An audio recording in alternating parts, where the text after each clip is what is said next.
16 अक्टूबर 1951 के दिन रावलपिंडी के कंपनी बाग में 2 गोलियां चलती हैं। गोली पहली रो में बैठे एक अफगानी ने चलाई थी और स्टेज पर जिस नेता को ये गोली लगी थी वो पाकिस्तान के पहले प्रधानमंत्री लियाकत अली खान थे। इसके बाद उस मर्डरर असईद अकबर खान को एक पुलिस वाले ने गोली मार दी और आज तक ये बात साफ नहीं हो सकी कि सईद ने ये गोली क्यों चलाई थी, या शायद उसे मारा ही इसलिए गया ताकि वो ये राज किसी के सामने ना उगल दे। इसके बाद इस मर्डर मिस्ट्री में कई मोड़ आए और CIA के इन्वॉल्वमेंट तक की बात होने लगी, लेकिन आज भी कोई जानता नहीं कि लियाकत अली खान को क्यों और किसके इशारे पर मारा गया। तो आइए समझने की कोशिश करते हैं इस अनसॉल्व्ड मर्डर मिस्ट्री को। अगर सबसे पहले गोली चलाने वाले की ही बात करें तो उसे एक अफगान नेशनल बताया जाता है, लेकिन अफगान गवर्नमेंट का बाद में क्लैरिफिकेशन आया कि उस आदमी को तो अफगानिस्तान से बहुत पहले ही निकाल दिया था, जिसके बाद उसे अंग्रेजों ने शरण दे दी थी।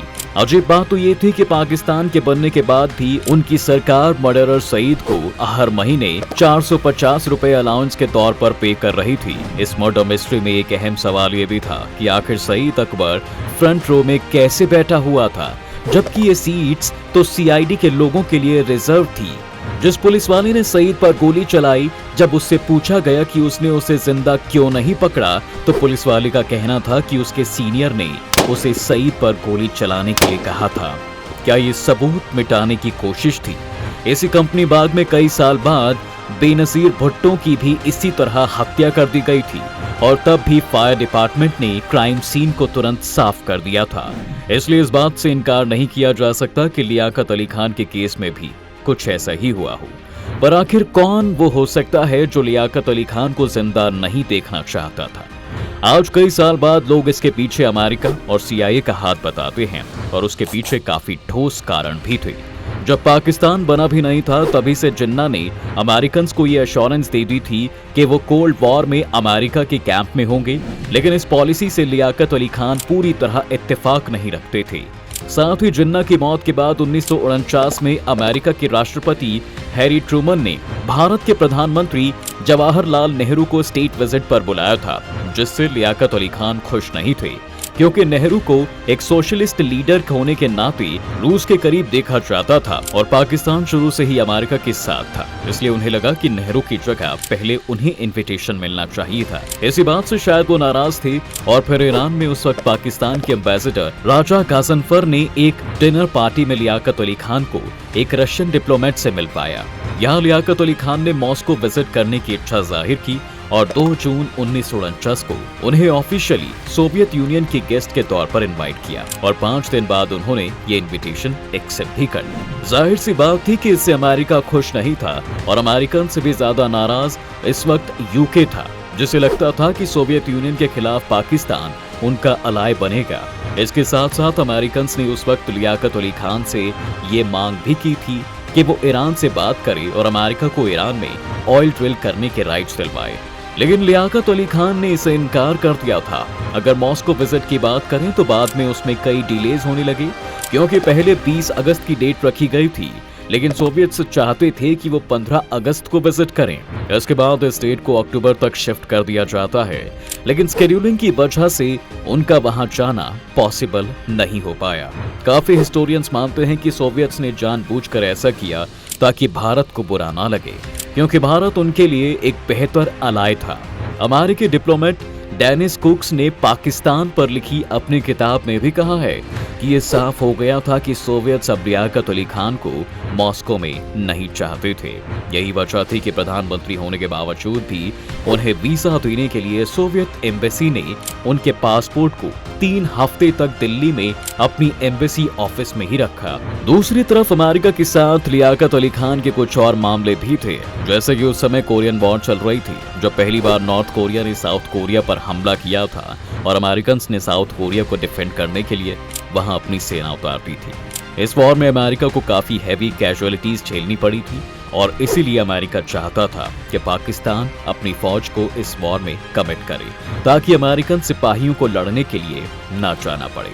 जब लियाकत अली खान को फौज कमिट करने के लिए कहा गया, तब लियाकत अली खान ने अमेरिका के आगे ये शर्त रख दी कि जब तक उन्हें ये आश्वासन नहीं मिल जाता कि कश्मीर और पख्तूनिस्तान के मसले पर अमेरिका पाकिस्तान का साथ देगा, तब तक वो कोई फोर्स कमिट नहीं करेंगे। अमेरिका ने उसकी इस शर्त को मानने से इनकार कर दिया और रिश्ते में दरार गहरी होती चली गई। एक वक्त तो वो भी आया जब लियाकत अली खान के एक ऑर्डर के बाद अमेरिका को पाकिस्तान में बनाए अपने बेस को खाली करना पड़ा, और ये भी अमेरिका के लिए एक बड़ा सेटबैक था, क्योंकि अमेरिका के हिसाब से पाकिस्तान में उनकी प्रेजेंस होना सोवियट्स पर प्रेशर बनाने का एक अच्छा टूल था। पर अभी इस मर्डर मिस्ट्री के कुछ और पहलू थे जो आज भी लोगों के कान खड़े कर देता है।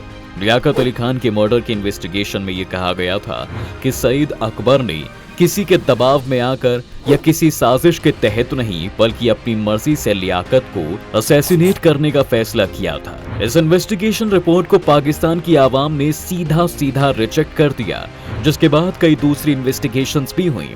इस केस के इन्वेस्टिगेटर नवाबजादा एतजाजुद्दीन जब नए प्रधानमंत्री ख्वाजा नजीमुद्दीन से मिलने के लिए एक फ्लाइट से आ रहे थे, तब उनके पास इस केस से रिलेटेड काफी इंपॉर्टेंट डॉक्यूमेंट्स भी थे, लेकिन ये प्लेन एक मैकेनिकल फॉल्ट के चलते झेलम के पास क्रैश कर जाता है और प्लेन में लगी आग से ये डॉक्यूमेंट्स भी डिस्ट्रॉय हो गए। अब इस असैसिनेशन के बाद जो नई कैबिनेट बनी थी, उसमें कश्मीर अफेयर्स के मिनिस्टर अहमद गुरमानी को पाकिस्तान का नया इंटीरियर मिनिस्टर बना दिया गया, जिसे हम इंडिया में होम मिनिस्टर कहते हैं।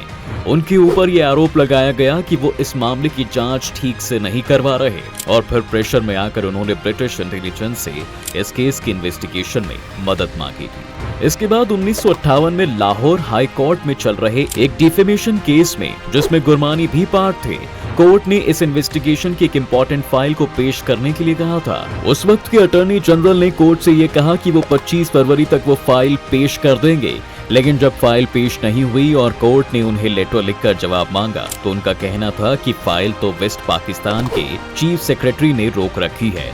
इसके बाद 1 मार्च 1958 के दिन कोर्ट ने एक समन जारी कर दिया, और तब एडिशनल एडवोकेट जनरल ने कोर्ट से कहा कि फाइल तो गायब हो गई है और उसे ढूंढने की कोशिश की जा रही है। 8 मार्च के दिन सीआईडी के एक ऑफिसर ने कोर्ट को इन्फॉर्म किया कि फाइल ढूंढने की सभी कोशिशें नाकाम हुई हैं और आज तक वो भी फाइल कभी सामने आ नहीं पाई। कई लोग इसके पीछे पाकिस्तानी मिलिट्री का भी हाथ बताते हैं, लेकिन ये दावा सबसे कमजोर है, क्योंकि उस समय तक मिलिट्री की पकड़ पाकिस्तानी पॉलिटिक्स पर उतनी नहीं थी। और कई लोग तो ये तो कहते हैं कि लियाकत अली खान की मौत के साथ ही पाकिस्तान में डेमोक्रेसी का अंत हो गया था, वरना उससे पहले जैसा भी सिस्टम था वो एक क्रेडिबल सिस्टम जरूर था। खुद पाकिस्तान के डिक्टेटर रहे आयूब खान ने अपनी किताब फ्रेंड्स नॉट मास्टर्स में एक वाक्य का जिक्र किया है।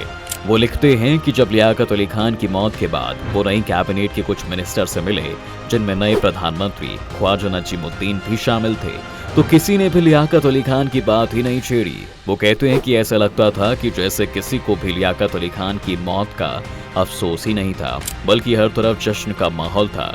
यही वजह है कि लियाकत की मौत की साजिश में मिलिट्री से ज्यादा उस समय के पॉलिटिशियंस को ब्लेम किया जाता है, और लीडिंग थ्योरी भी यही कहती है कि सीआईए के प्लान में या तो ये लोग भी शामिल थे या इन्हें कम से कम इस प्लान के बारे में काफी कुछ पता था।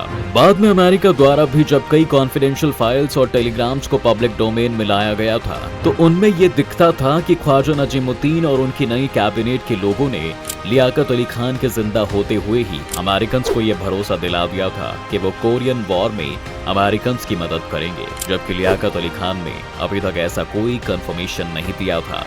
तो आखिर किस अथॉरिटी से ये लोग अमेरिकन्स को इस तरह की अश्योरेंसेस दे रहे थे? और अगर इसके पीछे अमेरिकन्स या दूसरे पाकिस्तानी हाई ऑफिशियल्स इन्वॉल्व नहीं थे, तो सईद अकबर, जिसे अंग्रेजों ने महीने की पेंशन पर रखा था, उसकी पेंशन क्यों सरकार ने जारी रखी? उसे जिंदा क्यों नहीं पकड़ा गया? और वो कैसे सीआईडी के लिए रिजर्व रखी सीट्स तक पहुंचा? ये सवाल आज भी पाकिस्तान के उन लोगों को परेशान करता है जो पाकिस्तान को एक अलग तरह का मुल्क बनते हुए देखना चाहते हैं। आपको क्या लगता है, क्या ये मिस्ट्री कभी सॉल्व हो पाएगी? अपनी राय हमें कमेंट्स में जरूर लिखें। उम्मीद है आपको आज के इस वीडियो में काफी कुछ नया मिला होगा। अगर आपको ये वीडियो पसंद आया है तो इसे लाइक करें, और अगर आप इस चैनल पर नए हैं तो जाने से पहले चैनल को सब्सक्राइब करना ना भूलें।